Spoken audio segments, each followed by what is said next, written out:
Obviously, we mentioned at the start, they get a win today. First win since Jose Ramirez went down. They salvaged not getting swept by the Brewers.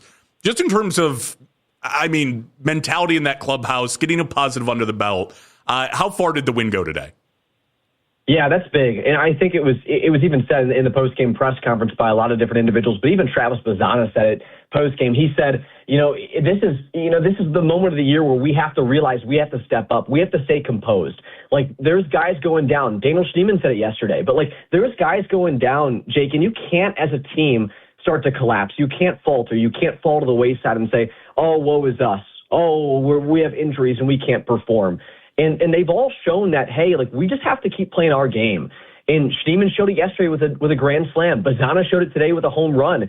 That, you have to just go to the plate and act like nothing else is going on. Whether you're down 6 runs, whether you're down a run, whether you're down 3 players that make such a difference in that lineup, or whether the pitching staff is frustrated. You have to focus on the ball that's coming your way and the bat in your hand. And Bazzana showed it.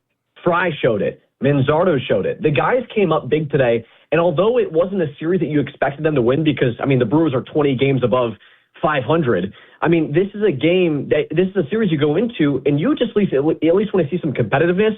And to be honest, although the results didn't necessarily go on our side every single day, the Guardians show that they can at least hang in there. He obviously didn't have a great showing today, didn't get a hit on the board, his first of his major league career, but is he somebody that you look at and say he's worth being excited for Guardians fans? He's kind of a guy who intrigues me a lot in the sense that his hard hit percentile in AAA was in the near great category. He was somebody up there who was hitting the ball really, really hard. However, you have to be cautious with him because like we saw today, he can strike out a lot. I think he had somewhat along the lines of 71 strikeouts to 37 walks across roughly 60 games. And that's okay, especially when you're hitting the ball hard. However, it's that translation to the major league level is where you have to evaluate how he actually is as a player.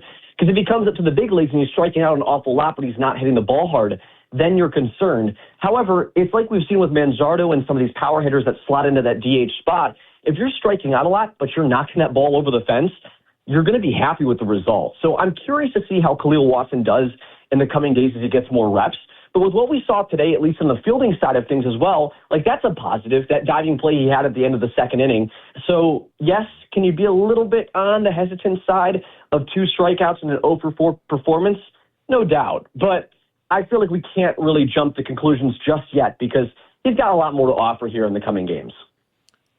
Talk to me about the outfield in general. Obviously, it's in a rough spot right now with Angel and Chase being down. But I look across this group, and I started to get a little concerned that I could see an outfield lineup, a little out of position. But Stuart Fairchild, Stephen Kwan, Petey Halpin, it just seems like there's a severe lack of power right now with all the guys down and who they have up. Should that be something that the Guardians are paying more attention to right now? No doubt. And I would circle with Redding 2 things on this roster, and that's 1, the bullpen, and 2, the outfield. And the reason why I say that is because, Jake, you look at this group, and if you had, and I said this actually with Anthony about 2 weeks ago here on 92.3 The Fan, and I said, if you had a strong performance from Stephen Kwan, okay, let's see his OPS is sitting above 700.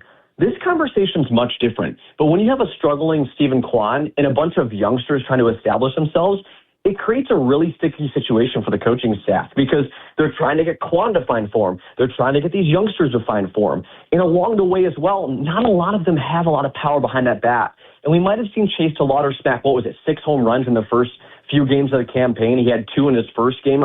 He was out there literally destroying the baseball, but since then has cooled off dramatically. And then you have guys like Stephen Kwan who can't really hit with power, Khalil Watson who's still young and trying to establish that, Halpin and Fairchild who are known for their speed, not their power, and then Daniel Schneemann who might be the greatest super utility known to mankind who randomly steps up in the biggest moments. But along the way through those guys, Jake, there's no power. So yes, I would say be concerned about that for now. Now, can Watson bring that? That's the question. But at this deadline, if I'm Cleveland, I'm at least exploring my options.